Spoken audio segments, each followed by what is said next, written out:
జయాపజయాలతో సంబంధం లేకుండా అక్కినేని హీరోలు స్పీడ్ మీద ఉన్న సంగతి తెలిసిందే. ఒకదాని వెంట ఒకటిగా సినిమాలు చేస్తూ జోరు పెంచుతున్నారే కానీ ఎక్కడా తగ్గలేదు. అక్కినేని కాంపౌండ్ హీరోలు నాయకులు అంతా బిజీ.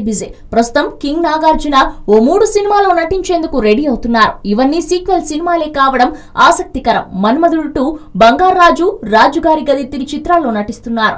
అయితే వీటిలో ఏ సినిమా ముందు ప్రారంభమవుతోంది అంటే తాజాగా ఓ సమాచారం అందింది. రాహుల్ రవీంద్రన్ మన్మధుడు 2 చిత్రాన్ని ఏప్రిల్లో ప్రారంభించేందుకు రెడీ అవుతున్నారని తెలుస్తోంది. మరోవైపు కళ్యాణ్ కృష్ణ బంగారాజును పట్టాలెక్కించేందుకు తొందర పడుతున్నారట.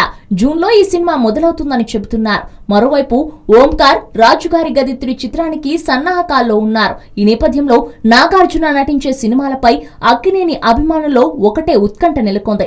బాలీవుడ్ తరహాలో సీక్వెల్ సినిమాల ట్రెండ్ మనకు కూడా జోరుగా ఉందన్న చర్చ సాగుతోంది. తొలి భాగం హిట్లు కొట్టిన దర్శకులకు మళ్లీ ఛాన్స్ ఇస్తూ నాగార్జున ప్రోత్సహించడం పైన ఆసక్తికర ముచ్చట సాగుతోంది.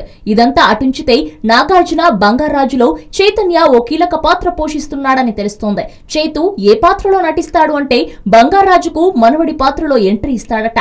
సోగ్గాడి చిన్ని నాయన చిత్రంలో బంగారాజుగా ఆయన కొడుకుగాను నాగార్జున నటించారు. కానీ తాజా సీక్వెల్ మూవీలో చైతన్య ఎంట్రీ ఇస్తుండడం ఆసక్తిని రేకెత్తిస్తోంది. మనవడు పాత్ర అంటే తాత లక్షణాలు పుణికిపుచ్చుకున్న రసికరాజాగా కనిపిస్తాడా అన్న క్యూరియాసిటీ అక్కినేని అభిమానుల్లో కనిపించనుంది. ఈ చిత్రంలో నాగ్ సరసన రమ్యకృష్ణ కథానాయికగా నటించనుంది. చైతన్య సరసన ఎవరిని ఎంపిక చేశారన్నది తెలియాల్సి ఉంది.